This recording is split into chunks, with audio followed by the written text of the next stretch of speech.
स्थिर मन ही ईश्वर के सबसे करीब है। स्थिर मन मतलब एकाग्रता। स्थिर मन यानी निरंतरता।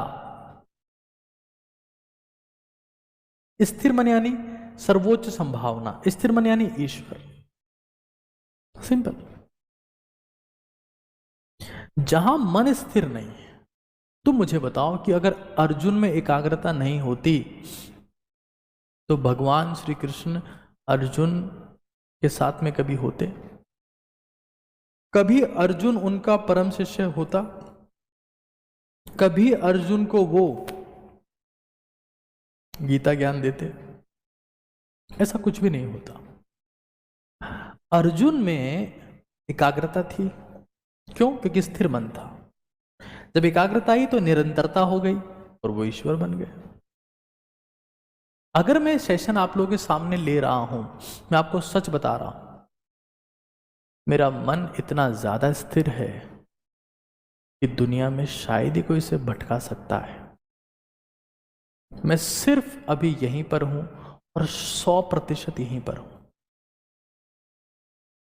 मुझे कोई पीपीटी तैयार करने की जरूरत नहीं है, कोई प्रेजेंटेशन तैयार करने की जरूरत नहीं है, कोई फोटोज लाने की जरूरत नहीं है।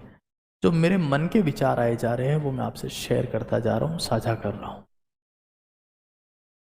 और अगर आपको मन को शक्तिशाली बनाना है, वरना लोग आपको लूटेंगे, लोग आपको लूटेंगे, आप कमजोर बनते जाएंगे।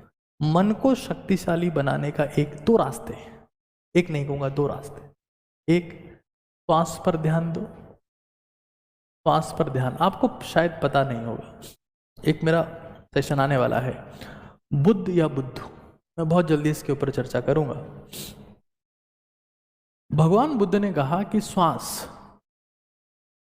एक ब्रिज है आपके बीच में और ईश्वर के बीच में। अगर आप खुद की श्वास पर ध्यान दे सकते हो, अपने एग्जिस्टेंस के ऊपर कि आप इस धरती पर हो, तो आपका मन शांत होने लगता है। अशांतपन भी दो प्रकार के होते हैं। एक तो वो जो दिखा रहे हैं कि वो अशांत है लेकिन है नहीं। दूसरे वो जो शांत है, दिखते भी शांति है। श्वास पर ध्यान दो। दूसरा, अगर ये अभ्यास नहीं कर सकते, ये अभ्यास नहीं कर सकते, तो चंद्रभेदी प्राणायाम, चंद्रभेदी प्राणायाम। मैं इस प्राणायाम का फैन हूं। मतलब इस प्राणायाम का शायद मेरे से बड़ा समर्थक इस धरती पर शायद ही पैदा हुआ होगा। मैं आपको सच बता रहा हूं। चंद्रभेदी प्राणायाम करना क्या होता है? बाईं नासिका, दाईं को बंद करके, हो सकता है स्क्रीन में आपको उल्टा दिखे, मैं बाईं से सांस लूंगा, दाईं को बंद करूंगा। आप चाहें, अगर आप आलसी हैं तो आप सिर्फ दाईं को बंद करें और बाईं से लेते रहें, बाईं से छोड़ते रहें, बाईं से लेते रहें, बाईं से छोड़ते रहें। अगर आप आलसी हैं तो कई लोग तो मुझे भी पूछते हैं कि सर इसमें कॉटन डाल ले क्या, दाईं वाली में काम हो जाएगा? कॉटन काम नहीं कर पाएगी, हवा फिर भी जाएगी। दाईं को बंद करें, बाईं से सांस लेते रहें। जब भी लगे कि मन में कई विचार आ रहे हैं, मन अस्थिर हो रहा है, क्योंकि मन जब तक स्थिर नहीं होगा अधिकतम गति प्राप्त नहीं हो पाएगी। और अगर आप थोड़े से एक्टिव हैं तो आप प्रॉपर फॉर्मेट में चंद्रभेदी प्राणायाम कर सकते हैं। दाएं नासिका को बंद करें, बाएं से श्वास खींचे और दाईं से वापस छोड़ दें। मतलब श्वास लेना बाईं से ही है, बार बार बाईं से लेना है, बाईं से ही अंदर जाना चाहिए और दाईं से छोड़ा जाना है, क्योंकि बाईं से लिया हुआ श्वास आपके पैरासिम्पैथेटिक नर्वस सिस्टम को एक्टिवेट करता है, आपको शांत करता है, आपके दिमाग को शांत करता है, आपके मन को मजबूत बनाता है, आपके मन को दृढ़ बनाता है। और दृढ़ मन ही किसी भी सफलता को पाने का एकमात्र अचूक ब्रह्मास्त्र है, अचूक हथियार है। कोई और रास्ता नहीं।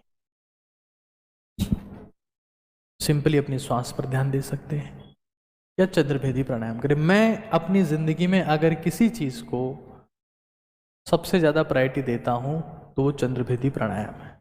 स्थिर मन के बिना किसी भी काम को पूरा करना असंभव है, किसी भी काम पर डटे रहना असंभव है, किसी भी काम में परफेक्शन लाना मुश्किल है, किसी भी काम में ईश्वर जैसा परफेक्शन लाना मुश्किल है। स्थिर मन। स्थिर मन के बाद उतना ही जरूरी है मन ताकतवर, तन ताकतवर।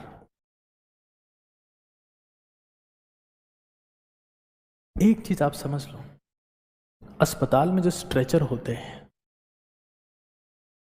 अस्पताल में जो पेशेंट को ले जाने के लिए स्ट्रेचर होता है, वो कभी भी स्ट्रेचर आपको सर्वोच्च संभावना की ओर नहीं लेके जा सकता।